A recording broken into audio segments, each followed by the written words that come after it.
Well, I've been gone for 3 days, and I came out. We just got back, and I came out just to check on things, and I harvested from these 2 beds and ended up filling this basket. And I was like, well, I guess maybe I should start recording. So y'all can walk around with me and while I continue to harvest.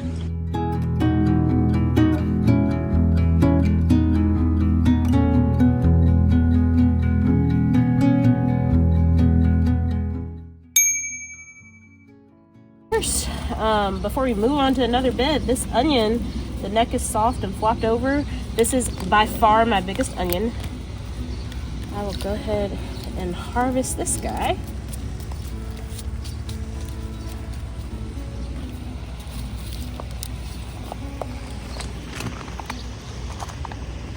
Alright, we'll put that in the basket.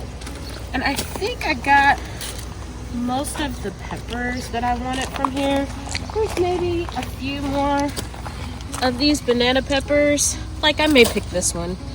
I kind of try to wait until they're, a pretty decent size. Oh, I dropped it. I think I'll let that one grow a little bit more. And then I got some bell peppers from all of those. I think I got all the tomatoes that were right there. We've got, so is this the Cherokee Purple or the Cherokee Carbon? I'm pretty sure that this is the, Cherokee Purple. But these look good, but they have split, so they won't keep very long. Let's get this one. There we go. And then get some of these cherry tomatoes. I think this is a honeybee.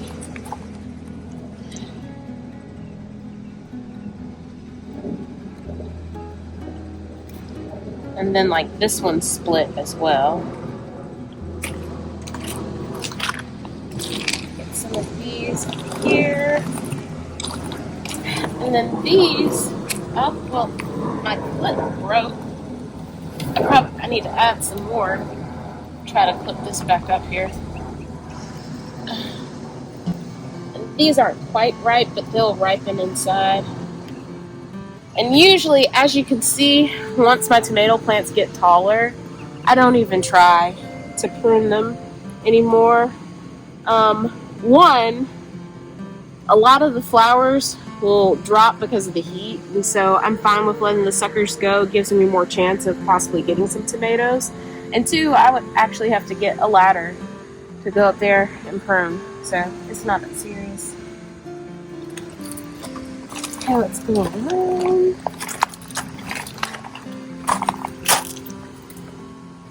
So then we have, this is our early pick tomato. And like I said, that's just blushing, but I'm going to go ahead and pick that. Is sunset tomato. These are, the name I think is on the other side. Kind of reaching over and getting some of these. And I'm sorry if you can't hear me quite as well. Like I said, I literally just got back in from the road. And I was just checking on things, so I wasn't planning on recording.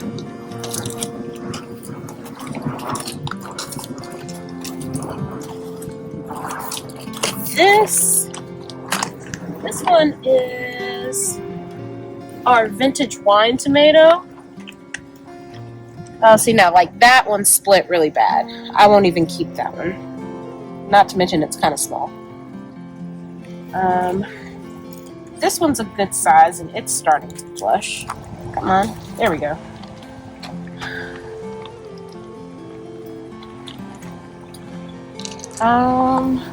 And I thought I saw, did I see one more? Maybe not.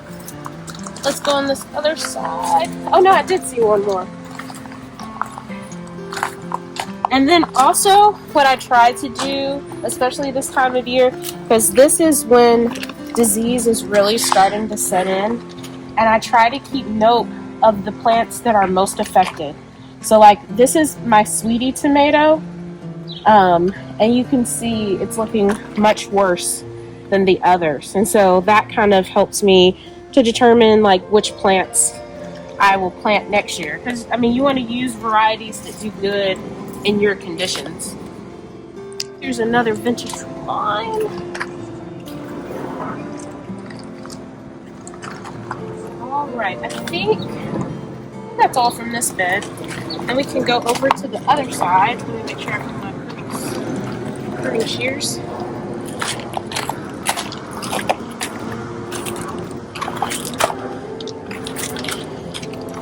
Now this one, I have been waiting for this to start ripening. Like these little clusters have just been so tantalizing this whole time. So I'm excited that they're finally starting to ripen.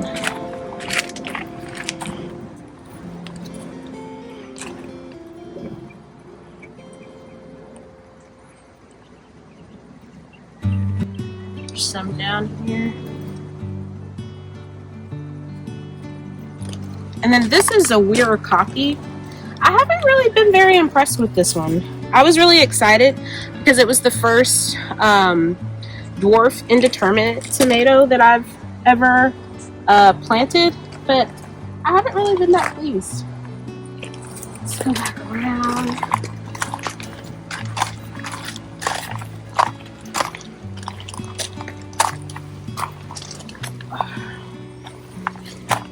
And these, couldn't get that one.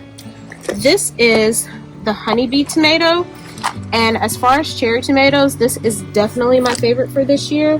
It's been the most prolific. So, I mean, we've gotten so many tomatoes off of this.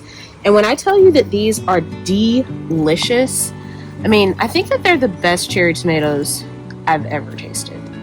I mean, just bursting with flavor. Oh no, my basket fell. Get the rest of these. And then I think that the one right beside it, man, it's getting to where it's hard to reach down and see the tags. I think that this one is the 4th of July tomato, and it's done okay. There's a few on there. I'll also get this one. Oh, and I can see some red peeking back in there. And while I'm at it, I'll get this one down back here. Oh, that's a pretty one. I wonder what the name of that one is. And this one's starting to blush, so I'll go ahead and get this one too.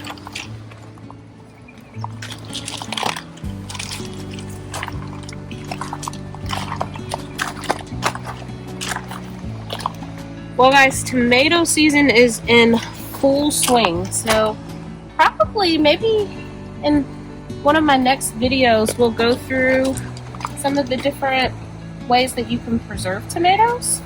You can dehydrate some of these cherry tomatoes.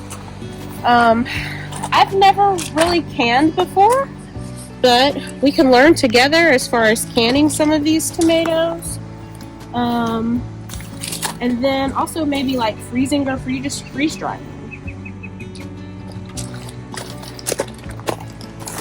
Let's go back to our pepper bed over here. Let's see what we've got going on.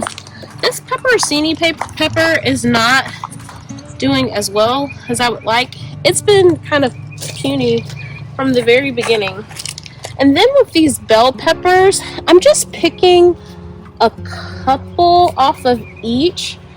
So I'm picking some of them green and then letting the others continue to mature. So like this one has 2, it has 3, but I'm gonna pick one and leave the other 2. This one, oh yeah, I'll probably pick a few off of this one. I'll get this one.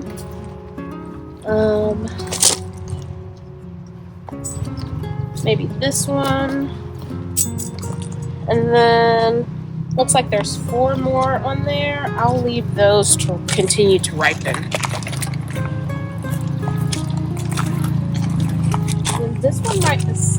This one's starting to turn red already.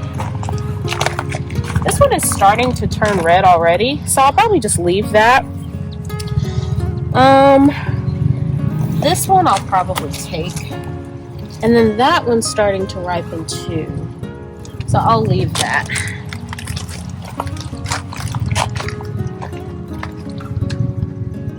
This is something that I'm keeping in mind of when I'm picking them too. So like this one's like all out in the open and it's already developed some sun scald. So you technically can eat the rest of the pepper, but I'm also trying to kind of keep an eye on that. This one too, so like you can see like this plant, it doesn't have a whole lot of foliage. And then the carrots aren't really tall enough right here to shield it. And so these are just getting full sun. So that's starting to develop a sunspot too. So I'll go ahead and pull that one too. This one actually looks like it only has one pepper. So I will leave that one alone. And then some of these banana peppers I will pick if they're a reasonable size. I will say my other pepper bed actually had a lot more than this one. I mean, I probably pulled at least twice the amount of peppers from the other bed than I did this one. So I'm not sure what's up with that. And actually, now that I'm looking again, I'll go ahead and pull these too. These are some Cherokee Carbon tomatoes. They're just starting to blush, so I'll go ahead and put those in the harvest basket too.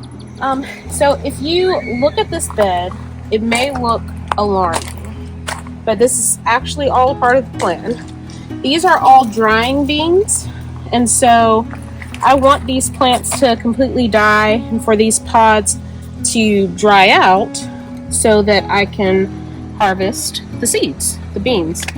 As dry plants, and so that's where you're seeing a lot of this kind of yellowing and dying back in this bed. We are getting a good amount of cantaloupe that's starting to form.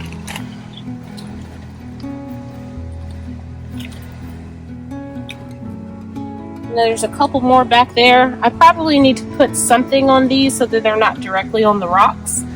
But these beans I'll let completely dry out and then just pull up the plant once it's ready.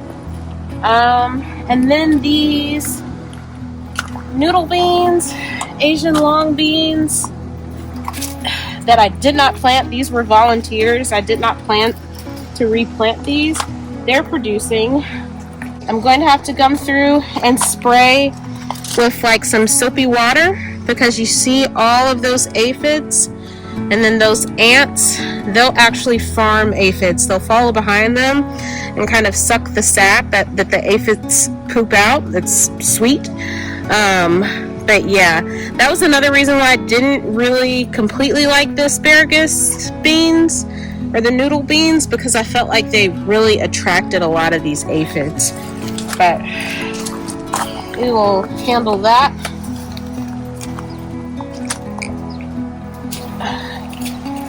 These are probably maybe a little bit past the prime, starting to get a little bit spongy. I like to harvest these a little bit sooner, closer to more so this.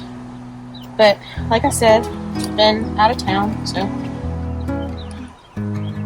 And those maybe aren't quite there, like maybe in a day or something.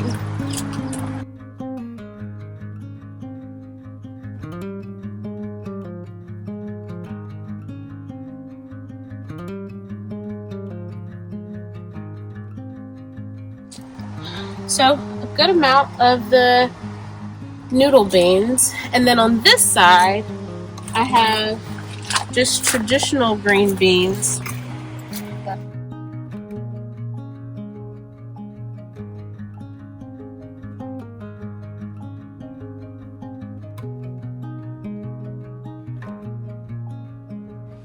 And then after I pick these, the last thing we're going to do is take a look at our corn and see how that's doing. So these are looking pretty sad. A lot of them have kind of fallen over, but they do have some ears. And I think I'm just going to go ahead and pick them because we've had a lot of earwigs, and the few that I picked before, yep, see, like you can see the poop in there. Not an earwig, but army worms. We've got lots of army worms. So seeing that poop, I know that there's one in there. Oh, he may have died. I did spray.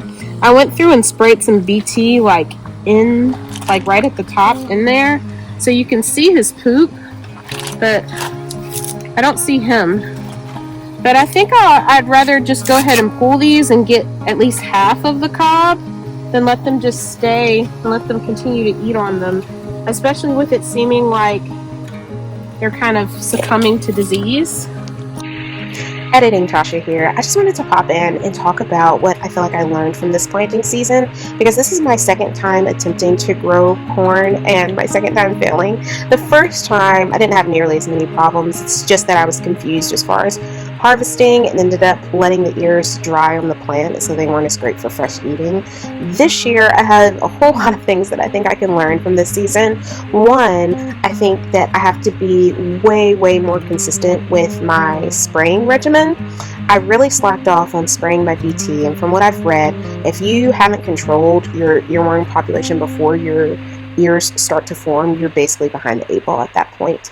And I really kind of just fell behind with my spraying schedule. I also fell behind with spraying my copper fungicide, and so I think the plants just started succumbing to fungal disease, and so they were more susceptible to all kinds of pests. The other thing that I may consider, instead of doing BT and copper fungicide next year, I may do spinosad and copper fungicide. And the reason for that is because BT requires the caterpillar to actually, or the worm to actually eat part of the plant to be effective, whereas spinosad can kill whenever they come in contact with the pest. And I don't have to worry as much with corn about like bees or butterflies or some of my more beneficial insects. I'm still going to spray it in the evenings if I do decide to use that, so that they will be less likely to be affected by it, but that's something that I may consider as well. The other thing that I want to do better next year is staying on top of my fertilizer regimen. I did 2 rounds of fertilizer on this corn, one when I first planted and then another probably about 3 weeks after I planted, and I think if I had done one more round of fertilizer, that would have given them another little bit of a boost so that more of my ears would have matured. As I was going through looking at some of the ears, the ones that were matured were half eaten by earworms, and then the other half were more just kind of puny little ears, and I think giving the corn that little boost of nutrition would have helped more of my ears to fully mature. So that's what I've learned from this fail. And I just want to point out too that that's gardening. You're going to learn from your successes as well as your failures. And if nothing else, gardening is a lesson in persistence. All you have to do is just keep trying new things, doing things a different way, and eventually something is going to work. So don't give up. Some of them are really small. I don't know if I should try to let them grow a little bit more. Kind of torn. I think I'm going to let some of them try to see if they'll make a little bit more. And then the cayennes are finally starting to ripen too. So I'll pull some of these.